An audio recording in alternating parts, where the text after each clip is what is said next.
다윗은 사무엘하 22장의 승리의 찬가를 부르게 됩니다. 사무엘하 앞에 22장은 사무엘하 전체적으로 봤을 때 가장 긴 절수를 기록하고 있습니다. 1절에서 51절까지 기록되고 있는 게 사무엘하 22장 말씀입니다. 사무엘하 22장은 원수와 대적에 승리하고 구원의 하나님을 찬양하는 것이 주제입니다. 하나님의 위대하심과 권능과 능력을 만방에 열방에 선포하게 되는 장이 사무엘하 22장입니다. 그래서 사무엘하 22장은 시편 18편과 내용이 똑같은 것을 우리가 알고 있습니다. 사무엘하의 다윗의 행적을 보면 하나님께 기름 부음을 받았지만 이내 범죄하여 방랑하여 방탕하게 살다가 다시 하나님의 은혜로 구원받는 인생, 복된 인생을 사는 사람이 다윗임을 우리가 알 수 있습니다. 이런 다윗의 삶을 우리가 자세히 들여다보면 한 가지 중요한 신앙, 믿음의 비결이 있는데 그것은 하나님의 말씀에 떠나지 않고 늘 항상 하나님 말씀에 꼭 붙어 있었다라는 것입니다. 사무엘하 22장 23절입니다. 그의 모든 법도를 내 앞에 두고 그의 규례를 버리지 아니하였음이로다. 아멘. 원수에게 쫓기는 상황에도, 블레셋이 눈앞에 있어도, 아들 압살롬이 자신을 위협해도, 또 충신들이 신하들이 배반하고 모반해도 항상 모든 죄의 법도를 자기 앞에 두었던 사람이 누구였습니까? 바로 다윗이었습니다. 주님의 규례를 버리지 않았다. 이것이 다윗 인생이 하나님의 복된 인생으로 걸어갈 수 있게 한 원동력이 되었다라는 거예요. 결론은 오늘 내 앞에 하나님 말씀이 있느냐 없느냐, 또 나는 하나님 말씀에 꽉 붙들려 살고 있느냐 없느냐가 결론인 거예요. 인간의 일생은 희로애락, 생사하복, 죄악으로 물들어 살았다가 죄악에서 빠져나왔다, 또 들어갔다 나갔다의 반복이죠. 대부분의 인생을 이렇게 살다가 끝마치게 되는 경우가 많습니다. 그런 점에서 지난 수요일 저녁 김영석 교수님의 메시지가 기억이 납니다. 성도들은 사랑해야 합니다. 또 목회자들은 사랑해야 합니다. 진실해야 합니다. 세상에 그런 사람들이 많이 있어야, 그런 사람들이 잘 되어야 참 교회와 참 성도가 됩니다. 말씀하신 가르침이 기억이 나요. 그런데 말씀을 들으니까 사랑하고 진실한 사람도 넘어지는 경우를 종종 보게 됩니다. 죄를 범하게 되는 거죠. 그렇기 때문에 중요한 것은 반대로 사랑하면서 또 진실한 사람에게 하나님의 말씀이 붙어 있고, 또 하나님 말씀에서 떠나지 않고 사랑하며 진실한 사람은 다시 일어날 수 있는 영적인 에너지와 힘이 있다라고 하는 거예요. 100년 인생에 어찌 문제와 고통이 없었겠습니까? 겉으로 보기엔 평온했지만 김영석 교수님의 인생에도 문제와 고통으로 늘 항상 어려움이 있었겠죠. 그런 점에서 우리는 모두 죄악 본성이 있는, 죄로 넘어질, 죄와 함께 살아가는 인생들, 연약한 사람들입니다. 그리고 성경에 나타났던 위대한 믿음의 선조들, 특히 사무엘하에 기록된 다윗은 그 누구보다도 죄로 점철된 인생이었지만 동시에 그 누구보다도 하나님 말씀에 붙들림, 연결되어 있었던 사람이었다는 것입니다. 그것이 우리에게 오늘 희망이 되고 있는 거예요. 그제 제가 아내와 저녁을 먹으면서 홍시 큰 거를 하나 이렇게 껍질을 열어서 숟가락을 한 술 딱 크게 떠서 아내에게 주었습니다. 그런데 이제 그 제 나쁜 어떤 그런 동기로 홍시를 숟가락에 이렇게 준 것 때문에 제가 아내 기분을 몹시 상하게 했습니다. 내 아내의 어떤 죄악된 모습을 그 홍시 하나로 알게 되었던 거예요. 내 작은 나쁜 마음의 동기가 사랑하는 사람들, 아내, 가족에게 상처를 준 것입니다. 그러면서 이 죄와 시작의 동기가 계속해서 내 안에 끊임없이 크고 작게 반복되고 있구나. 내 안에 연약함, 완고함, 또 교만함이 있구나라는 것을 깨닫게 돼요. 그리고 오늘 말씀을 준비하면서 다윗과 그러면 나는 다른 모습이 뭘까 생각해 보았습니다.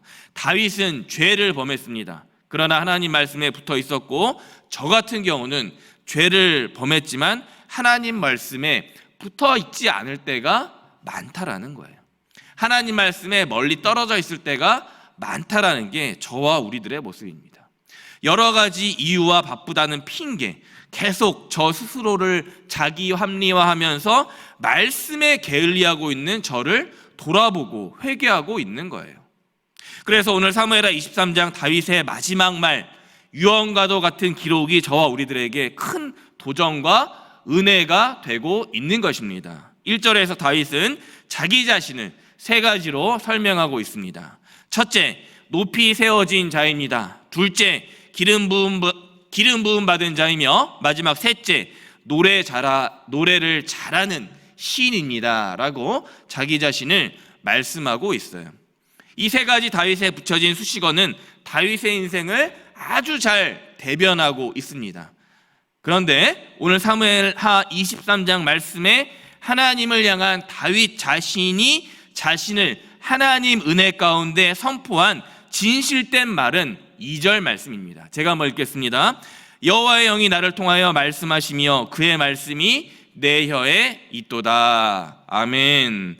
무엇입니까? 여호와의 영에 이끌려 살아가는 사람, 특별히 그의 말씀이 내 혀에 있는 사람, 그것이 오늘 다윗에게 가장 크게 붙여진 영광스러운 인생의 수식어가 되는 거예요. 주의 말씀이 내 혀에 있는 것은 물을 마시지 않던 절대로 주의 말씀이 떨어지지 않는다라는 것이죠. 사람에게 혀는 매우 중요한 신체 기관입니다. 혀가 없으면 정상적으로 살아갈 수가 없어요. 그런데 다윗의 혀에는 하나님의 말씀이 늘 따라 붙어 있었다라는 거예요. 이것은 다윗이 여호와의 영이 다윗 자기 자신을 통하여 말씀하시도록 모든 인생을 하나님 말씀에 걸고 살았다라는 것입니다. 우리 교회는 지금은 잠깐 없는데요, 예전에 여기 왼쪽 현수막에 365 비엠백 기도 운동을 올해부터 시작하고 있죠. 매일 성경 한 장씩을 통독하고 기도하는 마음으로 100원을 헌금하고 적립하고, 이 금액을 다시 협력 선교사님들을 위해 드려지는 전교인 말씀 기도 운동이에요. 저도 열심히 한다고 했지만 아직 많이 부족합니다. 그래서 겉으로 보기에는 대단한 것 같지 않아 보이는 이 운동이 앞에 다윗의 고백, 주의 말씀들이 저와 여러분의 혀에 있게 하는 위대한 인생 여정의 시작이다. 여호와의 영이 여러분과 저를 통하여 말씀하게 하시는 그 단초가 된다라는 것입니다. 그래서 여호와의 영의 성령 충만한 다윗과 같은 사람은 어떤 상황에도 주의 말씀을 혀에 붙이면서 살아가는 사람이다 라고 하는 거예요. 그런 다윗과 같은 사람들은 하는 말마다 하나님의 언어, 하나님의 생각, 하나님의 사랑과 진실함이 자연스럽게 그의 인생에서 선포되고 있는 거예요. 무엇보다 우리 곳곳 주위에 하나님의 말씀이 그런 사람들의 혀를 통해 역사하고 있는 것을 우리가 종종 보게 됩니다. 그리고 결정적인 순간이 바로 그때, 즉 주의 말씀이 내 혀에 붙어 있었을 때 어떤 일이 발생하고 있습니까? 이스라엘 하나님이 말씀하기 시작하는 거예요. 오늘 말씀 3절입니다.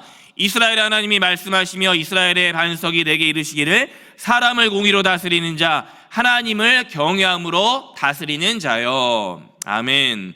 이스라엘 하나님이, 이스라엘의 반석이신 하나님이 다윗에게 말씀하고 있습니다. 너 사람을 공의로 다스리는 자야, 하나님을 경외함으로 다스리는 자야, 다윗아. 그러니까 적어도 다윗은 늘 자기 앞에 말씀을 쫓아서 살았는데, 그러니까 하나님이 말씀하시고 공의롭고 경외한 자라고 높임을, 칭송을 받고 있는 거예요. 하나님에게서 받고 있는 겁니다. 세상에서 멸시천대받고 쫓기는 도망자 신세였지만 하나님의 말씀을 그 앞에 항상 모든 것을 두고 살았더니, 즉 그의 말씀을 늘 내 혀에 붙여두고 살았더니 하나님께서 다윗을 향하여서 공의로운 자다, 또 나를 경외하는 자다라는 그 영광스러운 칭호를 지금 붙여주고 계신 겁니다. 다른 사람에 의해서 공의와 경의의 칭호를 받고 있는 것이 아니라 하나님에게서 자신의 낮아진 인생이 높아지고 있는 순간이에요. 뿐만 아니라 아나톨레, 돋는 해의 아침 빛 같은 사람, 비 내린 후에 광선이며 돋는 새 풀 같다라는 영광스러운 칭호를 받고 있는 겁니다. 그러니까 우리 기독교 개신교 신앙 이신칭의, 즉 은혜와 믿음은 하나님께서 먼저 나에게 말씀을 하셔야지만 또 반대로 동시에 내가 내 입술, 내 앞에다 말씀을 놓고 말씀을 쫓는 삶을 살 때 비로소 시작될 수 있는 거예요.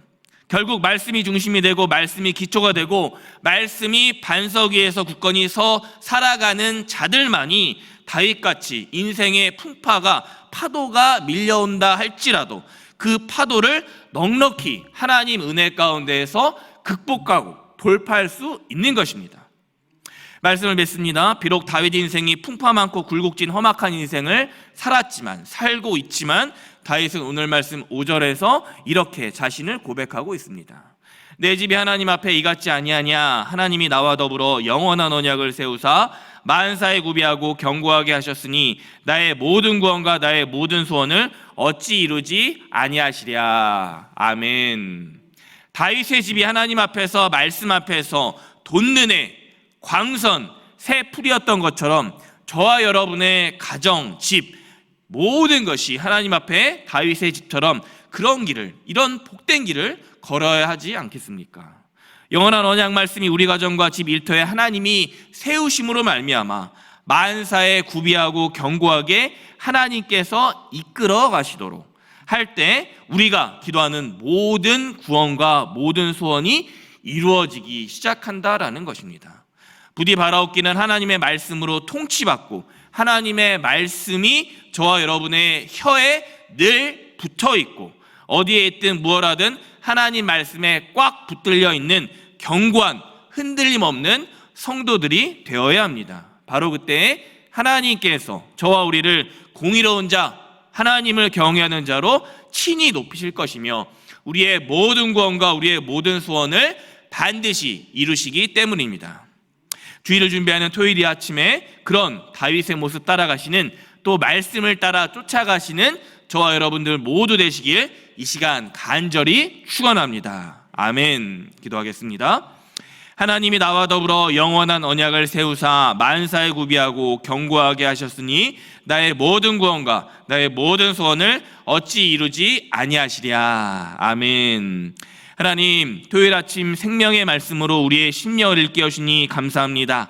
사무엘하 23장 다윗처럼 어떤 고난과 문제와 역경에도 하나님의 말씀만 쫓아 따라가 살아가는 저와 우리들 가정 일터 되게 하여 주옵소서. 우리를 죄에서 구원하신 예수 그리스도의 이름 부르며 간절히 기도드렸습니다. 아멘. 하늘에 계신 우리 아버지의 이름을 거룩하게